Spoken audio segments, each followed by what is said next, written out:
I want to just begin by saying that, that the thrust of this talk this morning is that in the end, saving us and the planet from climate disruption is going to require deep systemic change, in my judgment, and the transition to really a new economy.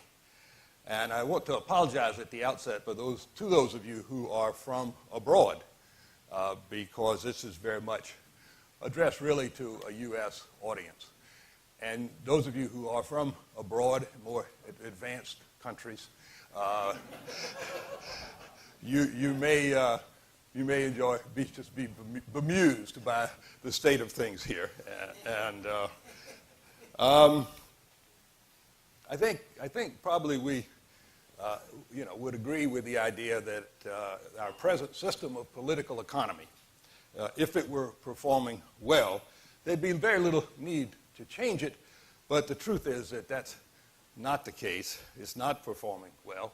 It's in fact failing us badly across a broad front. The failure reaches many spheres of our national life: economic, social, political, environmental. Indeed, our country could be said to be in crisis in each of these four areas. An economic crisis, this Great Recession that we're in the middle of now.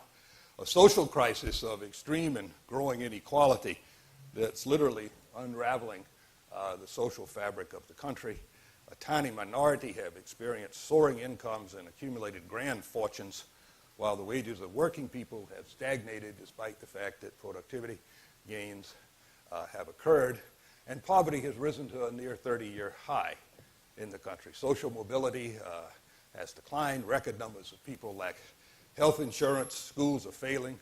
Prisons are swelling. Employment security is a thing of the past, and American workers work more hours than any others in the advanced industrial countries. And thirdly, the environmental crisis, which I won't belabor with this group, but here we are after 40 years of trying on the environmental front, on the cusp of losing the planet. And a political crisis, which we heard a lot about in that wonderful talk from Ben yesterday. And a government in paralysis, a democracy that is weak, shallow, and corrupted, the best democracy that money can buy. I've worked, as many of you have, on these environmental issues for those 40 years, and it seems to me that one conclusion is inescapable at this point. We need a new environmentalism in America. The world needs a new environmentalism in America. Today's environmentalism is not succeeding. We've run this 40-year experiment. The results are in, and it is not pretty. The full burden of managing accumulating environmental threats has fallen to the environmental community, those in government and outside government, but that burden is simply too great. We get stronger, but all the forces and pressures that we have to deal with and issues get even more stronger. It was Einstein, I think, who said first that insanity is doing the same thing over and over again and expecting a different result.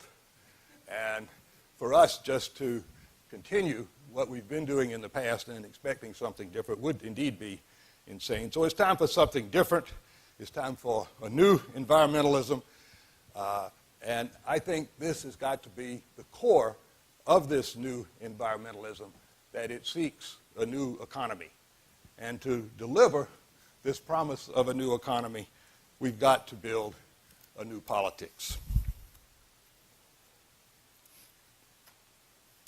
To seek something new and better, a good place to begin that search is to ask why this system of political economy is failing so broadly. Environmentally, I think it's pretty clear what the underlying problems are. A series of things come together to produce a system that is enormously destructive of environment. An unquestioning society-wide commitment to economic growth at any cost. Powerful corporate interests whose overriding objective is to grow by generating profit, including profit from avoiding the environmental costs they create and from replicating technologies which were designed with little regard for the environment originally, markets that systematically fail to recognize environmental costs unless corrected by government, and government that's subservient to those very corporate interests and to the growth imperative, a rampant consumerism spurred by an addiction to novelty and by sophisticated advertising, and economic activity now so large in scale that its impacts alter the fundamental biophysical operations of the planet. All of these things combine to deliver an ever-growing world economy, doubling in less than 20 years. That's undermining the ability of the planet to support life.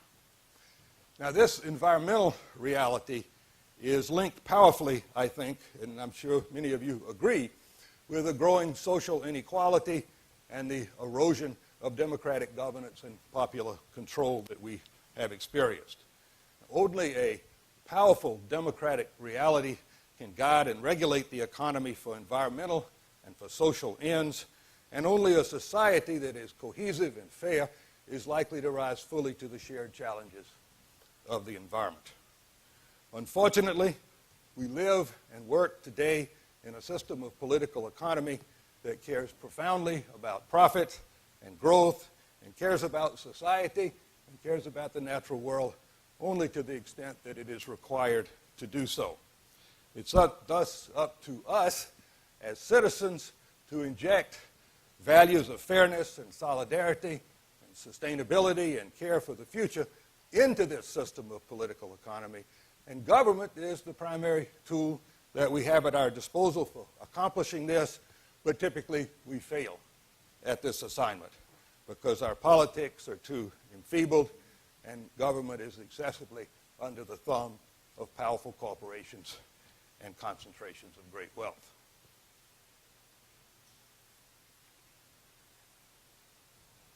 For the most part, those of us here, certainly myself, we've worked within this system of political economy, trying to make it succeed. But working within the system is not going to succeed in the end when what we need is transformative change of the system itself. The case for immediate action on issues like climate and healthcare is compelling, but the climate challenge and other environmental and social challenges will not in the end yield to problem-solving incrementalism. Environmentalists and other progressives have gone down this path of incrementalism for decades. We know now that it's not enough. The roots of our environmental and social problems are deeply systemic and thus require transformative change, a shift to a new and sustaining economy. Sustaining people, communities, nature must henceforth be seen as core goals, the core goals of economic activity, not mere hoped-for byproducts of market success, growth for its own sake, and modest regulation. The watchword of the new sustaining economy has got to be caring. Caring for each other, for the natural world, for the future. We need to reinvent the economy, not merely restore it. My own view is that the prioritization of economic growth and economic values generally is at the root of the systemic failures and the resulting crises that our country is now experiencing. Today, the reigning policy orientation holds that the path to greater well-being is to grow, to expand the economy. Productivity, wages, profits, stock market, employment, consumption have all got to go up steadily, up. This growth imperative trumps everything else. It can undermine families and jobs and communities and environment, a sense of place and continuity, because it is confidently asserted and unfortunately widely believed that growth is worth the price we must pay for it.